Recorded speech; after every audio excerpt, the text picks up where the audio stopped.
अज्ञानतिमिरान्धस्य ज्ञानञ्जनशलाकया चक्षुरुन्मीलितं येन तस्मै श्रीगुरुवे नमः। श्री चैतन्य चरितामृत मध्य लीला चैप्टर 24 आत्माराम श्लोक की व्याख्याएं पढ़ रहे हैं। प्रयास संख्या 98। सत्संगान मुक्त दुसंगो हातुम नोत्सहते बुधा कीर्त्यमानम यशो यस्य सकृदा कर्ण्य रोचनम। बुद्धिमान लोग जिन्होंने शुद्ध भक्तों की संगति में रहकर परमेश्वर को समझ लिया है और जो भौतिक कुसंगति से मुक्त हो चुके हैं, पहले केवल एक बार सुनने पर भी भगवान की महिमा के श्रवण की उपेक्षा नहीं कर सकते। श्रीमद् भागवतम का लिया गया श्लोक है। और कुरुक्षेत्र के युद्ध के बाद जब हस्तिनापुर भगवान छोड़ के जा रहे थे तब कुरुवंशियों ने कृष्ण को प्रणाम किया, और चूंकि कृष्ण अपने राज्य को जा रहे थे इसलिए सभी कुरुवंशी उनकी विदाई से विवल हो रहे थे। और इसी संदर्भ में यह श्लोक सुखदेव गोस्वामी ने कहा। और शुद्ध भक्त भगवान की महिमा सुनकर कृष्ण के प्रति आसक्त हो जाता है। भगवान की महिमा तथा स्वयं भगवान अभिन्न है। इस परम सत्य को समझने के लिए योग्यता चाहिए, इसलिए हर एक को शुद्ध भक्तों की संगति करने का अवसर प्रदान करना चाहिए।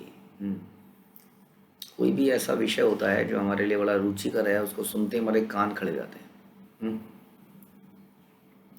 जब हृदय दूषित होता है तो किसी स्त्री या पुरुष की चर्चा होते ही कान खड़े हो जाते हैं। उसी तरह से जब यही शुद्ध हो जाता है तो एक कृष्ण की कथा या उनके बारे में चर्चा को सुनते ही एकदम से हाँ क्या कहा बताओ जरा क्या कहा, एकदम से शुद्ध भक्त की महिमा सुनकर कृष्ण के प्रति आसक्त हो जाते हैं। शुद्ध भक्त भगवान की महिमा सुनकर, भगवान की महिमा तथा स्वयं भगवान अभिन्न है। हमारा कृष्ण भावनामृत आंदोलन इसी उद्देश्य के निमित्त है। हम शुद्ध भक्त उत्पन्न करना चाहते हैं जिससे अन्य लोग उसकी संगति का लाभ उठा सकें। यही हम चर्चा कर रहे थे कि कभी हम ये नहीं कह सकते कि वो तो शुद्ध भक्त है जी, हम उनके वजह से कहें। ये आदमी विनम्रता से नहीं कहता है, ये आदमी कुछ करना नहीं चाहता है तो फिर ऐसा कहता है, या उसको पता है ये तो मेरे से नहीं होगा, या ना मैं करूँगा ही नहीं, मैंने करना ही नहीं है, अतः वो तो शुद्ध भक्त है। प्रभुपाद कह रहे हैं कि हम शुद्ध भक्त ही उत्पन्न करना चाहते हैं, इसलिए जरा सी भी अशुद्धि है तो उसको हमें मिटाना पड़ेगा, क्योंकि प्रभुपाद यही चाहते हैं। क्योंकि जब हम शुद्ध भक्त बनेंगे तभी हम दूसरों को वास्तव में प्रचार कर पाएंगे, नहीं तो प्रचार करने का खूब दम लगाएंगे लेकिन कुछ होगा नहीं। तो प्रचार करना केवल शास्त्रों को रट लेने से या समझ लेने से नहीं होगा, अच्छी तरह उसको जीवन में उतारने से, भगवान से आसक्ति पैदा करने से। तो शुद्ध भक्त उत्पन्न करना चाहते हैं जिससे अन्य लोग उनकी संगति से लाभ उठा सकें। इस तरह से शुद्ध भक्तों की संख्या बढ़ेगी। यही भगवान, यही श्रील प्रभुपाद चाहते हैं। हम कहते हैं यारे देख तारे का कृष्ण उपदेश, गुरु है मार आज्ञा, गुरु है तारे देश। तो चैतन्य महाप्रभु यही चाहते हैं, वो भी यही चाहते हैं कि हर व्यक्ति गुरु बने। इसका मतलब ये थोड़ी है कि हर व्यक्ति जाए और कहीं क्लास चालू कर ले। इसका मतलब है कि पहले व्यक्ति अपने को शुद्ध करे। जन्म सार्थक करी करो परोपकार, पहले जन्म सार्थक करा जाए और फिर परोपकार करा जाए। तो इसलिए पहले खुद को देखना बड़ा जरूरी रहेगा। इसमें शुद्ध भक्त बनना है, nothing less than pure devotee of Krishna. इसका मतलब आप जानते ही हैं, अन्य विलासिता शून्यम। हमारे हृदय में क्या विलासिता है ये केवल हम जानते हैं, जो कि छुपी भी है। तो यहाँ ये बताया जा रहा है कि पेशेवर प्रचारक शुद्ध भक्त नहीं हो सकते, नहीं उत्पन्न कर सकते हैं।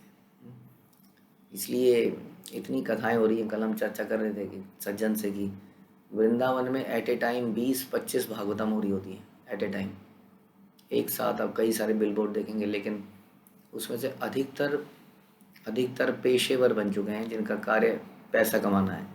इसलिए उनकी कथाओं में लोग जाते भी हैं तो कोई भी परिवर्तन नहीं होता है। No change, no transformation.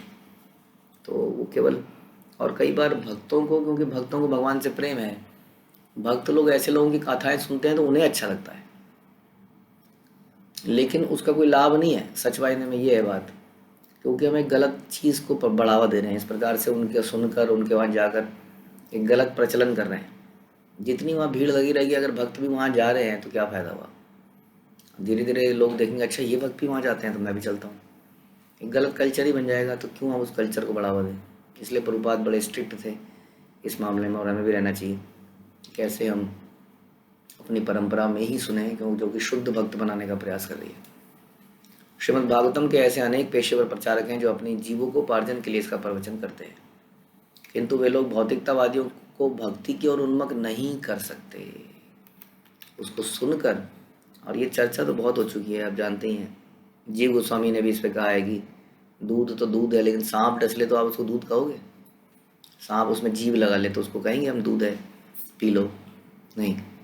उसी तरह भागवतम यदि ऐसे लोगों के मुंह में चढ़ती है, हमारे कानों में केवल विष जाता है, जो कि हमें पता नहीं चलता कि ये कैसा विष है। ये धीरे धीरे हमारे अंदर सहजियापना पैदा करता है। गुरु परंपरा के प्रति शरणागत को कम करता है। देखिए, जिससे हम सुनते हैं उसके प्रति शरणागत पैदा करते हैं, और होती भी है, इसलिए हम अपनी परंपरा में सुनते हैं।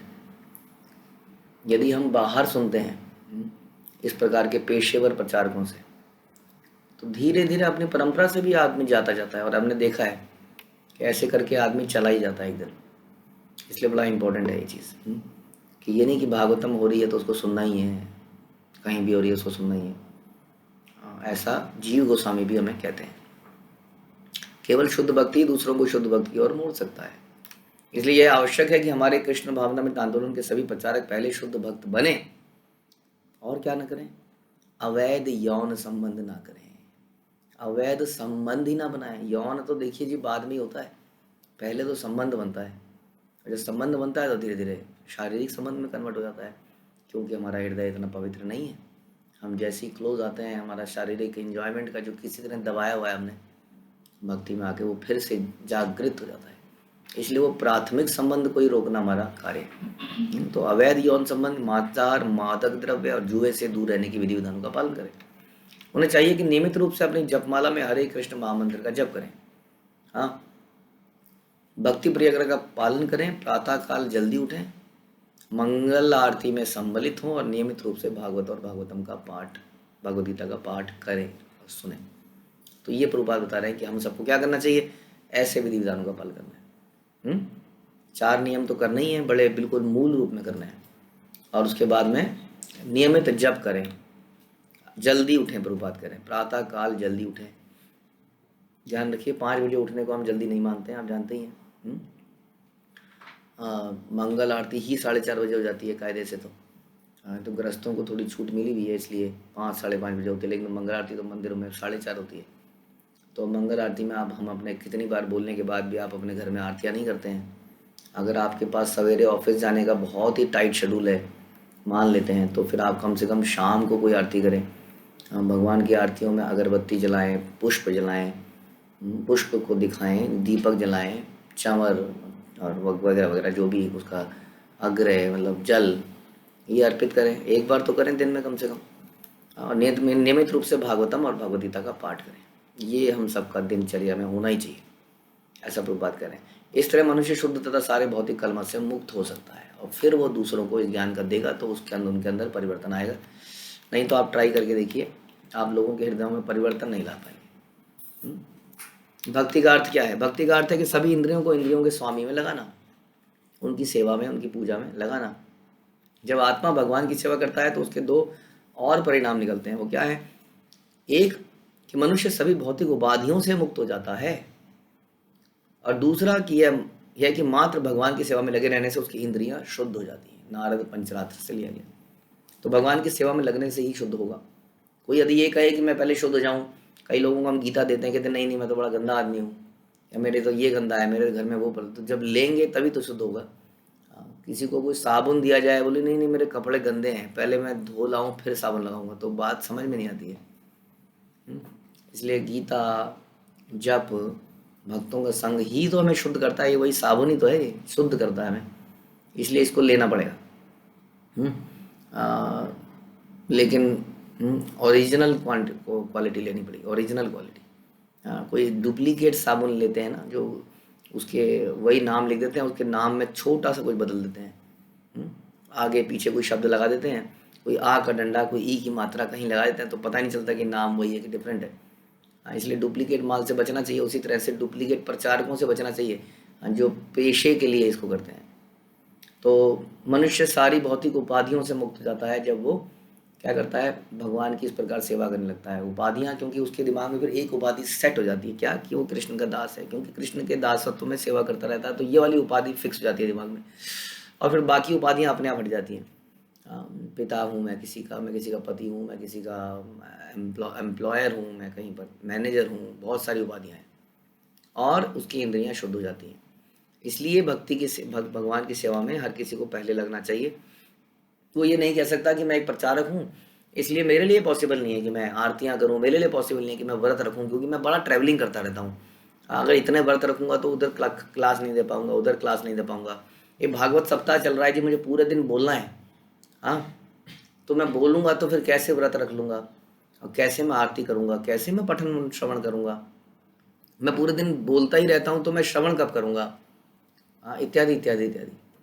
तो ये सब बेकार की बातें हैं। यदि आप ऐसा पहले करते थे और आप बंद कर दिया है बिकॉज कि अब आप प्रचारक बन गए हैं या बहुत बड़े सेवक बन गए हैं, किसी कारण से सेवाएं बहुत ज़्यादा हो गई हैं, तो ध्यान रखिए उन सेवाओं को लाभ नहीं मिलेगा जो हम चाह रहे हैं। सेवाएं तो हम करेंगे लेकिन उसका रिजल्ट वो नहीं आएगा। इसलिए हमेशा डॉक्टर है, इंजीनियर है, या अकाउंटेंट्स हैं, टैक्स कंसल्टेंट्स हैं, ये अपनी नॉलेज को कंटिन्यूस बढ़ाते भी रहते हैं। जो ऐसा नहीं करता है वो आउटडेट हो जाता है, बेकार हो जाता है। उसी तरह भक्त भी बेकार हो जाता है। उसको कंटिन्यूस श्रवण, कीर्तन यानी कि जप इत्यादि, मॉर्निंग में जल्दी उठना, आरतियाँ करना, हाँ, ये सारे काम उसके लिए भी जरूरी है। तो भक्ति का दिखावा करने से काम नहीं चलेगा। मनुष्य को भक्ति योग का पालन करके शुद्ध भक्त बनना ही पड़ेगा। दिखावा हम कब करते हैं, जब हमारे हृदय में कुछ और होता है, हमारे जबान में कुछ और होता है। हाँ, लेकिन ध्यान रखिए भगवान उसको रिवील कर देते हैं, एक दिन पर्दा फाश हो जाता है। गुरु को भी समझ में आया था कि ये व्यक्ति बोलता कुछ और है, करता कुछ और है, अंदर से कुछ और छुपा हुआ है। इसलिए कह रहे हैं कि दिखावा करने से काम नहीं चलेगा, क्योंकि परमात्मा हृदय में है। मनुष्य को भक्ति योग का पालन करके शुद्ध भक्त बनना ही पड़ेगा, तभी वह दूसरों को भक्ति की ओर मोड़ सकता है। और ये केवल दूसरों को मोड़ने के लिए नहीं है, अपनी जन्म सार्थक करी, जन्म भी सार्थक तभी होगा ना।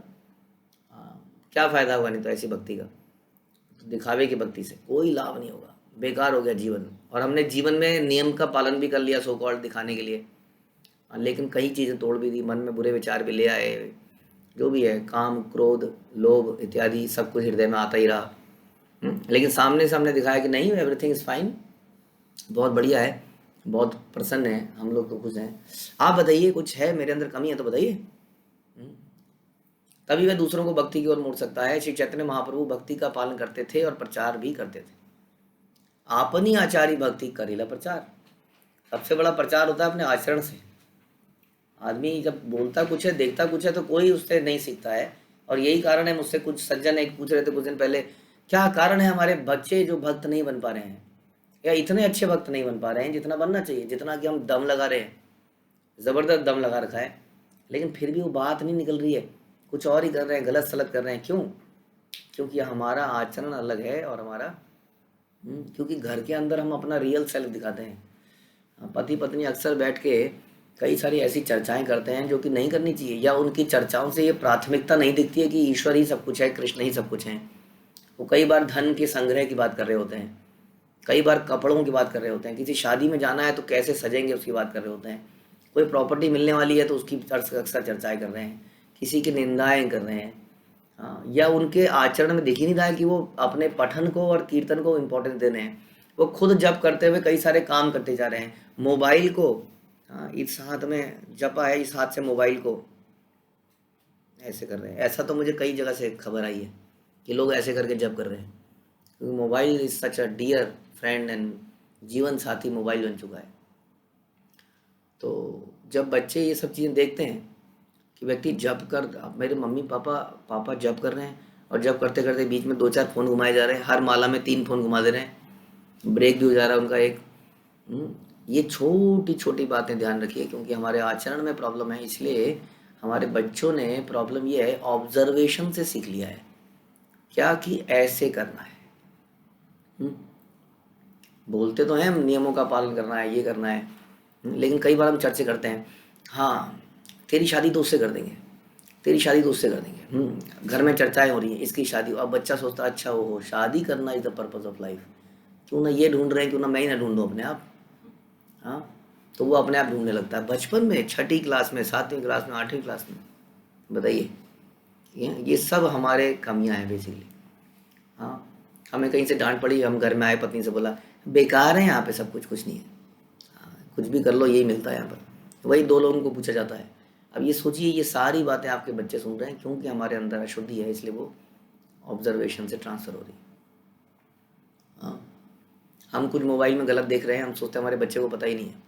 हम जानते ही नहीं कि उस कमरे की, उस घर की वाइब्रेशन गंदी हो रही है और उससे हमारे बच्चे भी गंदे हो रहे हैं। तो दीज आर द थिंग्स जो हम नहीं सोचते हैं कि हमारे अंदर अंदर कितने लोभ भरा है, लोभ भी है।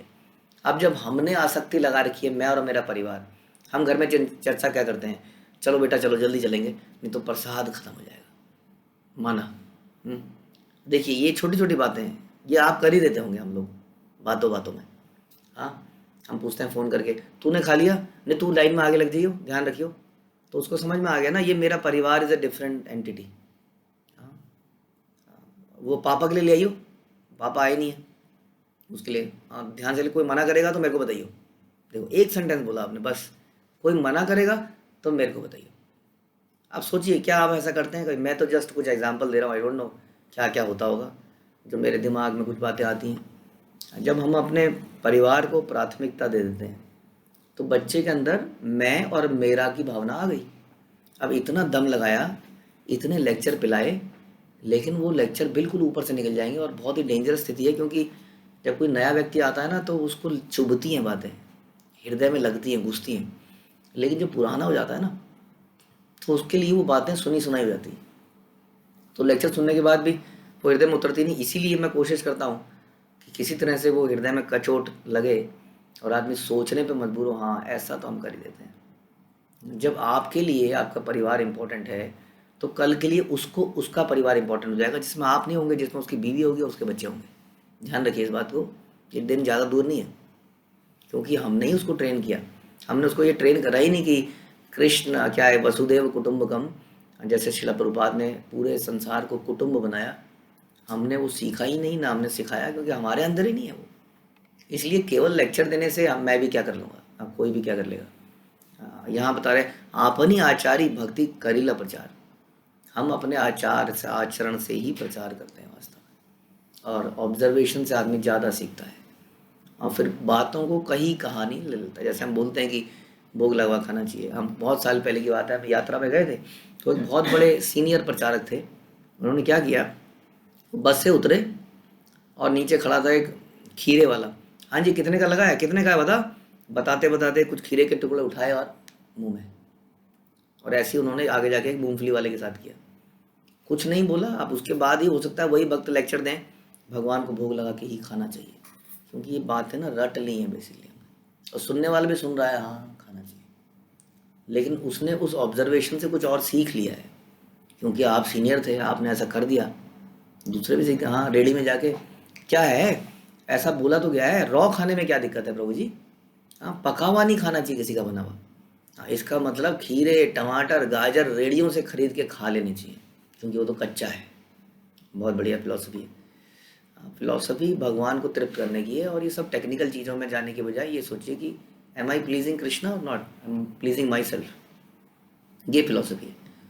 कोई कहते हैं जी स्त्री पुरुष का जो संग है वो मासिक धर्म के दौरान किया जा सकता है, क्योंकि उसमें कॉन्ट्रासेप्टिव तो हम यूज़ नहीं करते हैं, एबॉर्शन करते नहीं है, तो व्हाट इज द प्रॉब्लम, ऐसा भी हमने सुना।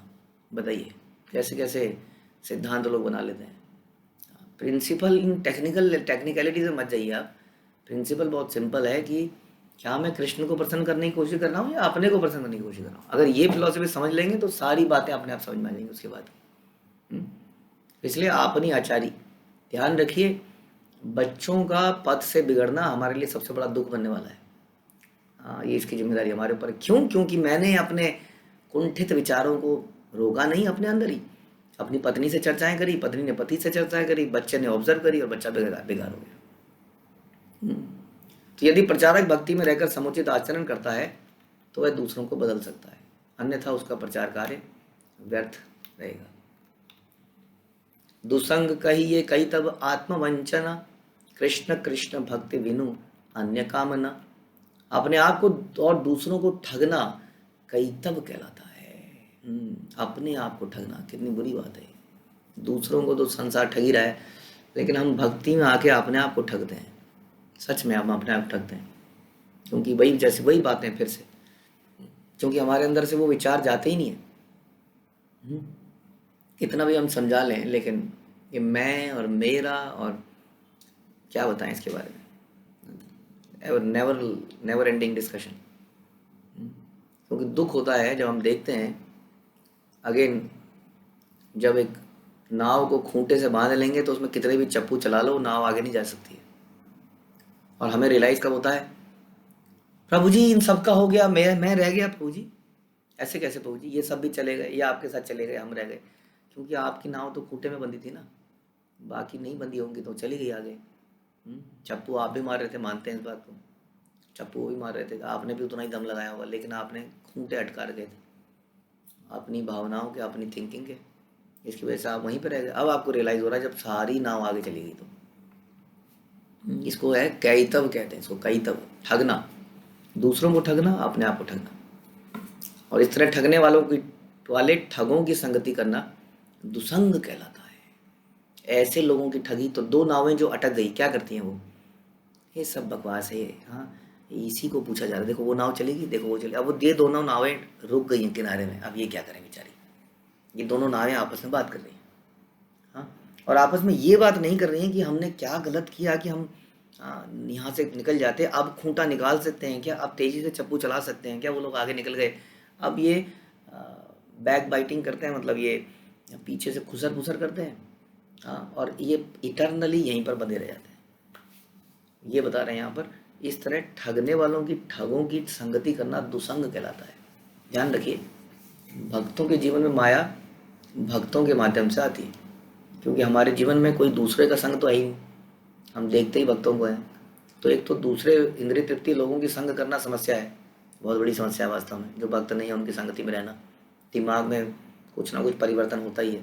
लेकिन भक्तों के बीच में भी दुसंगति हो जाती है, क्योंकि भक्तों के बीच में भी हम भी ऐसी बन जाते हैं प्रिटेंडर कई बार, जबकि हम भक्त नहीं है वास्तव में। हाँ, इसका अर्थ है बुरी संगति। जो लोग कृष्ण की सेवा करने के अतिरिक्त अन्य बातें चाहते हैं वे भी दुसंग कहलाते हैं।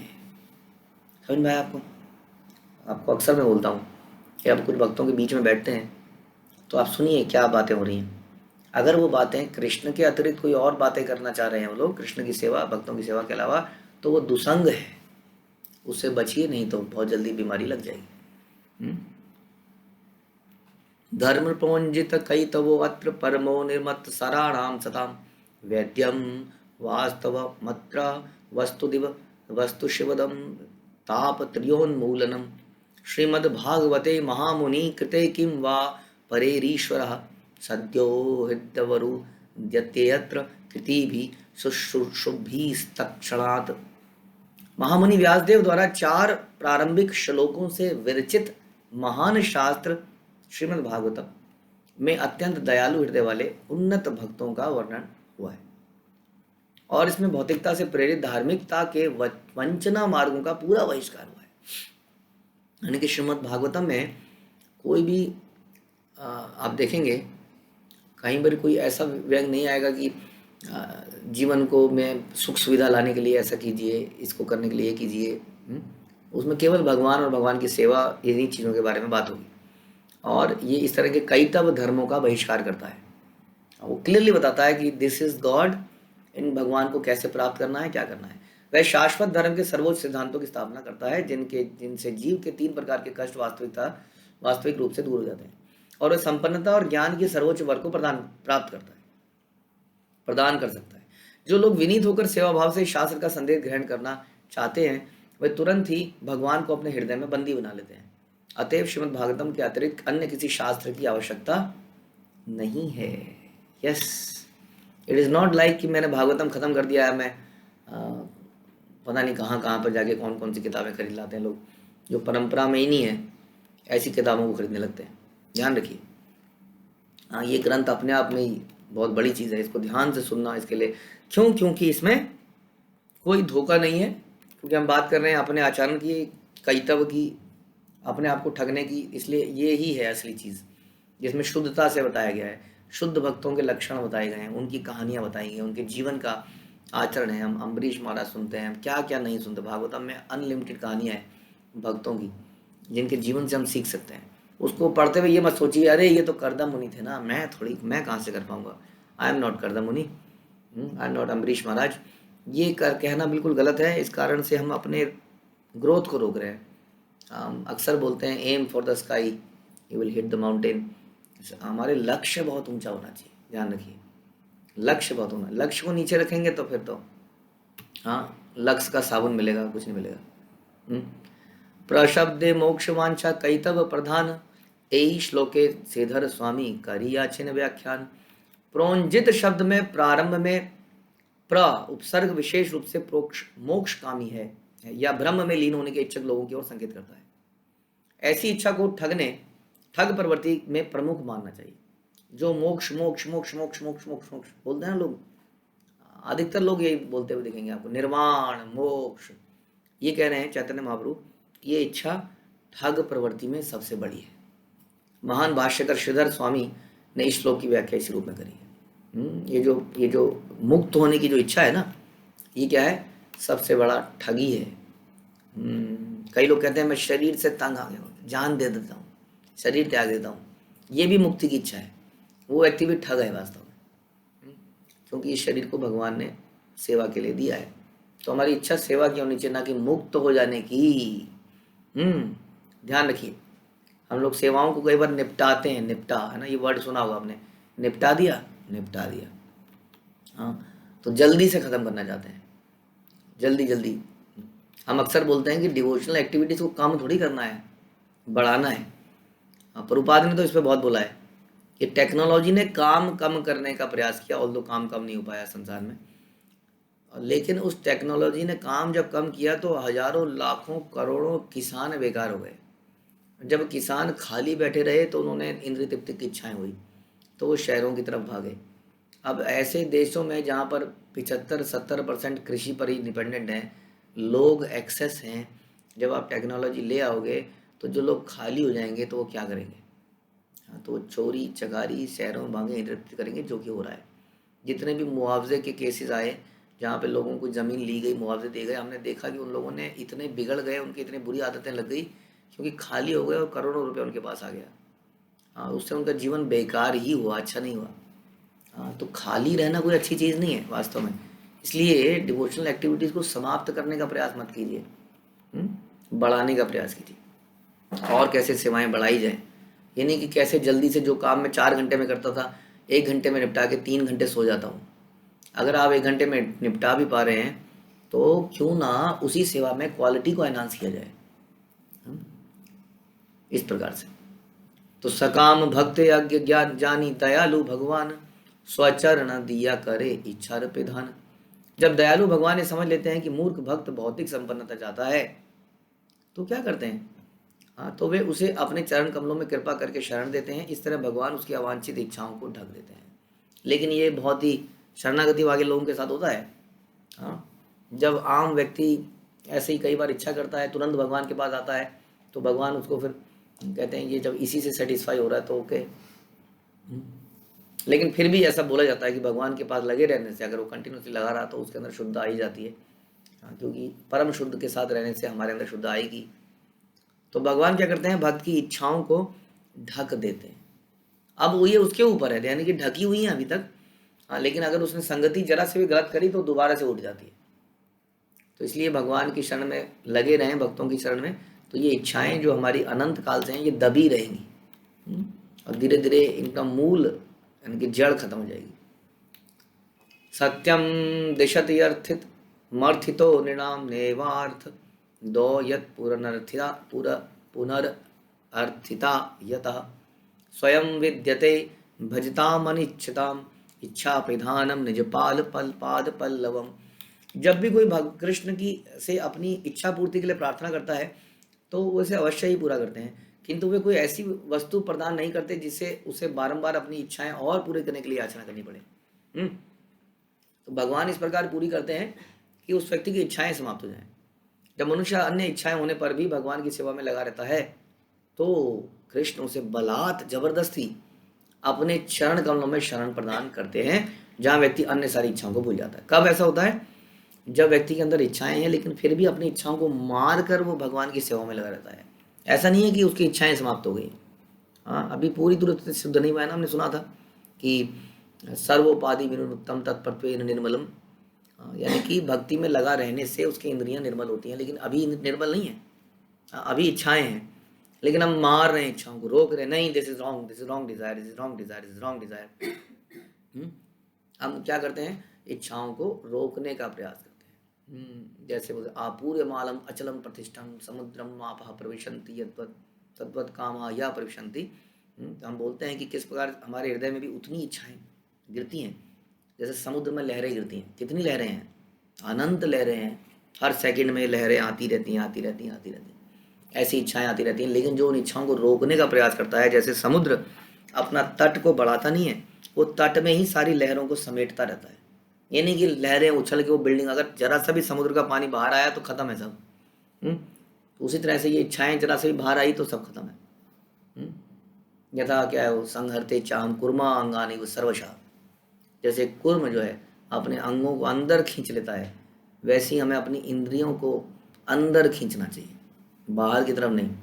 तो इस प्रकार जो जबरदस्ती इच्छाएं होने पर भी इच्छाओं को रोककर भगवान की सेवा करता है, this is the right thing, this is the right thing to do. Always remember this line कि we must do the right thing. हमेशा हमें अपने आप को बोलना है, I will do what is right as per guru and शास्त्र। वही करूँगा, मन क्या बोलता है इग्नोर करूँगा। तो कृष्ण उसे जबरदस्ती अपने चरणों में शरण देते हैं और ऐसे करते हैं कि उसकी सारी इच्छाएं समाप्त हो जाएं। साधु संग, कृष्ण कृपा, भक्तिर स्वभाव, एति ने सब छाड़ाया करे कृष्ण भाव। साधु संग, कृष्ण कृपा तथा भक्ति की प्रकृति, ये तीनों समस्त अवांछित संगति को त्यागने तथा क्रमशः भगवत प्रेम का पद प्रदान करने में सहायक हैं। कौन तीनों? साधु का संग, कृष्ण की कृपा, भक्ति की प्रकृति, सभी अवांछित संगति को त्यागने में हेल्प करती है। यानी कि अल्टीमेट पर्पस इज अवांछित संगति को त्यागा जाए। बार बार बोला जाता है, एक सेब जो है जो सड़ने लगा है हल्का सा, अगर उसको बाकी सेबों के साथ रख जाए तो थोड़ी देर में बाकी सारे सेब सड़ जाते हैं, आपको पता होगा। इसलिए फल वाले बीच बीच में से ऐसे सेब निकालते रहते हैं, फेंक देते हैं, या उसको काट के पशुओं को खिला देते हैं, या सस्ते में बेच देते हैं। हल्का सा भी दाग अगर लगता है तो बाकियों को भी दाग लगा जाता है। तो इसलिए ये अवांछित संगति का लक्षण है। तो ये साधु संग यदि करेंगे तो ये इच्छा दूर होगी। साधु संग का मतलब है साधु का श्रवण करना, उनकी इंस्ट्रक्शन को मानना। ये सबसे बड़ा संग है, कृष्ण कृपा और भक्ति की प्रकृति। तो ये भगवत प्रेम प्राप्त करने में सहायक होगा। इस श्लोक में शुद्ध भक्तों की संगति, कृष्ण कृपा और भक्ति संपन्न करने का उल्लेख हुआ है। इन सबसे अभक्तों की संगति और बहिरंगा शक्ति माया द्वारा प्रदत्त ऐश्वर्य को छोड़ने में सहायक मिलती है। यानी कि हमें सहायता की आवश्यकता है इसको छोड़ने के लिए अंदर से, क्योंकि पुराने इच्छाएं हैं, पुराना मित्रता है, छोड़ ही नहीं जाती पुरानी मित्रता, है ना। आपको भी इसका एक्सपीरियंस होगा। पुराने रिश्ते नाते, कुछ मित्रों का संग, अभक्तों का संग हम छोड़ नहीं पाते हैं। एक तो हमारी होती है duties, there are some duties which you have to do, लेकिन हम ड्यूटीज के बियॉन्ड जाके भी संग बनाना चाहते हैं।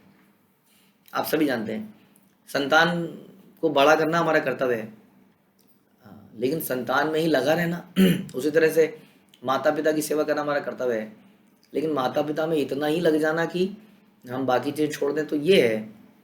इसलिए वो अटैचमेंट इतनी है कि हम उसको छोड़ नहीं पाते हैं। उसके लिए बता रहे हैं कि क्या करा जाए। अभक्तों की संगति और बहिरंगा शक्ति माया द्वारा प्रदत्त ऐश्वर्य को छोड़ने में सहायता मिलती है भक्तों की संगति से, भगवान की कृपा से। शुद्ध भक्त कभी भी भौतिक ऐश्वर्य के द्वारा आकर्षित नहीं होता, हाँ, क्योंकि वह जानता है कि भौतिक ऐश्वर्य प्राप्त करने में जो समय नष्ट होता है वह मानव जीवन रूपी उपहार का दुरुपयोग है। देखो उन्होंने कितना घर को सेटल कर लिया है। उनके घर में जाते हैं तो कितनी नीटनेस है, क्लीनलीनेस है, एक एक चीज़ अपनी जगह पे रख गई है। फ्लावर वास्क बिल्कुल परफेक्टली रखा हुआ है। हम जाते हैं तो हम इनके घर में देखो कई चारे, अब बेचारा क्या करेगा, पूरे दिन सेवा में लगा रहता है, वो पूरे दिन अपने घर को सजाता रहता है। क्यों नहीं उसका घर अरेंज होगा। लेकिन हम ऐसी चीज़ों को देख के बड़े अट्रैक्ट हैं। हमारे यहाँ पर ही है ये समस्या, वहाँ देखो जरा, कितना बढ़िया है। तो कई बार आदमी ऐसे अट्रैक्ट हो जाता, आकृष्ट हो जाता है किसी घर के इंटीरियर्स को देख के, किसी के वेल मेंटेन्ड कपड़ों को देख के, उसके बहुत सारी चीज़ों को देख के। तो इसलिए समझना चाहिए कि भौतिक ऐश्वर्य से अट्रैक्ट नहीं होना है, क्योंकि भक्त नहीं होता है, वह जानता है कि भौतिक ऐश्वर्य प्राप्त करने में समय नष्ट होता है, मानव जीवन का दुरुपयोग है। श्रीमद् भागवत में कहा गया कि श्रमे वही केवलम। भक्त की दृष्टि में जितने भी राजनीतिक या सामाजिक कार्यकर्ता, परोपकारी, दार्शनिक, मानवतावादी हैं, वे समय अपना केवल समय गंवा रहे हैं, क्योंकि उनकी भागदौड़ तथा विज्ञापन से मानव समाज जन्म मृत्यु के चक्र से मुक्त नहीं हो सकता। इन तथाकथित उपकारियों, राजनीतिज्ञों, दार्शनिकों को कोई ज्ञान नहीं होता है, क्योंकि वो जानते ही नहीं कि मनुष्य जीवन के बाद क्या है, ये जीवन किस लिए मिला है। इसलिए उनका सारा समय इन्हीं चीज़ों में जाता है, और हम लोग कई बार उनकी इन चीज़ों से बड़े अट्रैक्ट हो जाते हैं। हाउ वेल उनके बच्चे कितना बढ़िया डांस कर रहे हैं। हमारे बच्चे तो नहीं जानते हैं इतने सारे अलग अलग तरह के डांस। उनके बच्चे कितना बढ़िया इंग्लिश बोल रहे हैं, हमारे बच्चे तो नहीं जान पा रहे हैं। कितने वेल बिहेव्ड हैं, जबकि शास्त्र कहते हैं कि जो कृष्ण भक्ति के विहीन है वो कितना भी वेल बिहेव्ड हो, हाँ वो सो कॉल्ड जेंटलमैन प्रभुपाद कहते थे, वो कुछ नहीं है वास्तव में, लेकिन हम उनसे अट्रैक्ट हो जाते हैं और हमें लगता है देखिए जी हमारे तो झल्लों की तरह घूमते रहते हैं। घूमते रहते हैं क्योंकि हम जो 4 बजे उठ जाते हैं, हाँ, उसके बाद क्या क्या नहीं करते हैं, तो उनको कई चीज़ों का समय ही नहीं मिलता उनके जीवन में। कर सकते हैं तो करिए, इसका मतलब ये नहीं कि ना करिए, लेकिन प्रथम प्रायोरिटी क्या है, भगवान, भक्त, सेवा। उसके बाद में जो समय मिलता है उन चीज़ों में हम करते हैं, कोशिश करते हैं मैनेज करने की। एक नौकर का अपना निजी कमरा हो सकता है अस्त व्यस्त हो, लेकिन मालिक का कमरा एकदम बढ़िया होना चाहिए, क्योंकि इसी बात का तो नौकर है वो। इसलिए भगवान के भक्ति संबंधित कार्य वो परफेक्टली करता है। हाँ, वो गीता को पढ़ता है, सुनता है, बैठता है, वो परफेक्टली करता है।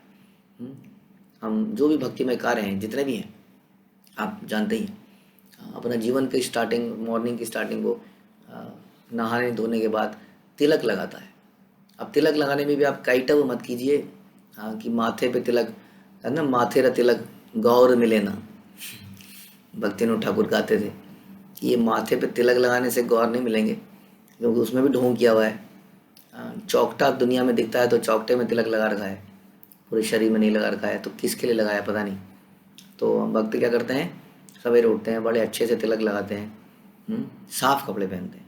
हमारे कपड़े हो सकता है प्रेस ना हो, पॉसिबिलिटी है, क्योंकि धन नहीं है या समय नहीं है, हो सकता है, लेकिन कम से कम मल त्यागे हुए नहीं होंगे। दुनिया में हो सकता है बहुत बढ़िया प्रेस कपड़े पहन रखे होंगे बच्चों ने, लेकिन अभी अभी बच्चा पॉटी करके आया है, हाँ, उसके बाद वही पहना हुआ है।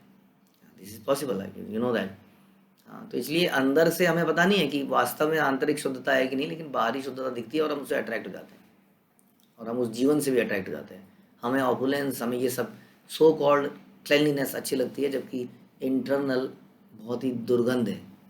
मृत्यु के बाद जीवन ऐसा होता है, ऐसा ज्ञान होना आध्यात्मिक ज्ञान का शुरुआत है। मनुष्य भगवद गीता की प्रारंभिक शिक्षाओं को समझ लेने पर अपने आप को समझ सकता है और जान सकता है कि वो क्या करे। लेकिन मूर्ख मनुष्य जीवन के वास्तविक विज्ञान को ना जानकर छोटी छोटी चीज़ों के चक्कर में लगा रहता है और जन्म मृत्यु में और ज़्यादा फंस जाता है। ध्यान रखिए, भगवान के धाम में आपको कोयले की प्रेस या इलेक्ट्रिक प्रेस की ज़रूरत नहीं पड़ेगी, आपके कपड़े वहाँ मुसेंगे ही नहीं। ध्यान रखिए, वहाँ पे टॉयलेट में आपको हार्पिक नहीं मारना पड़ेगा, इसलिए बहुत क्लीन टॉयलेट से यदि आप अट्रैक्ट होते हैं, जैगुआर के टॉयलेट से अट्रैक्ट हो जाते हैं, बहुत बड़ी फ्रेग्रेंस से अट्रैक्ट होते हैं, ध्यान रखिए भगवान के धाम में टॉयलेट नाम की कोई चीज़ ही नहीं है। इसलिए एक एक चीज़ जिसके पीछे हम समय लगाते हैं भगवान के धाम में, उसकी आवश्यकता नहीं है, इसलिए क्यों ना वहीं जाने की प्लानिंग करी जाए। वह सदा भौतिक ऐश्वर्य की कामना करता है। संसारी व्यक्ति कर्म, ज्ञान तथा योग द्वारा प्राप्त किया जा सकता है जिस चीज़ों को, किंतु जब मनुष्य वास्तव में भक्ति पद पर उन्नत हो जाता है तो वह इन समस्त कामनाओं का परित्याग कर देता है, इसे अन्य विलासिता शून्यम कहते हैं, तब वह शुद्ध भक्त बन जाता है। तो हम सबका यही दायित्व है, हम सब लोग इकट्ठे इसलिए हुए यहाँ पर कि शुद्ध भक्त बनने का प्रयास करें, nothing less than pure devotee of Krishna. रास्ता मुश्किल है हम जानते हैं, लेकिन हम एक दूसरे की मदद करेंगे तो दोषारोपण ना करें एक दूसरे के ऊपर। आइए मिल के हम एक दूसरे की मदद करें। जब बैठे हम यही बोलते हैं, चर्चा करें how to improve internal cleanness, उसके ऊपर चर्चा करें, भगवान के सेवा संबंधी चीज़ों की चर्चाएं करें, और नए नए आइडिया दें। अगर आप एक सर्विस को एक ही तरह करते जा रहे हैं तो क्या लाभ उसका। सोचिए, how can I improve my services, how can improve the quality. Devotional activity का समय कम मत कीजिए, समय को उतना ही रहने दीजिए, बढ़ाइए, लेकिन क्वालिटी बढ़ाते जाइए। हम बहुत सारी अपनी निजी चीज़ों का ध्यान नहीं दे पा रहे हैं, लेकिन हमारी मुख्य सेवा, जैसा मैंने बताया, एक सेवक का निजी कमरा गंदा हो सकता है, लेकिन उसके मालिक का कमरे से मतलब बहुत सारी चीज़ों से है, उन सेवाओं से है, तो उसके प्रति ध्यान लगाइए। यहाँ पे केवल शुद्ध भक्ति की बात करी जा रही है। हरे कृष्णा। ऐसी शुद्ध भक्ति चैतन्य महाप्रभु और गुरु परंपरा में प्रदान करें।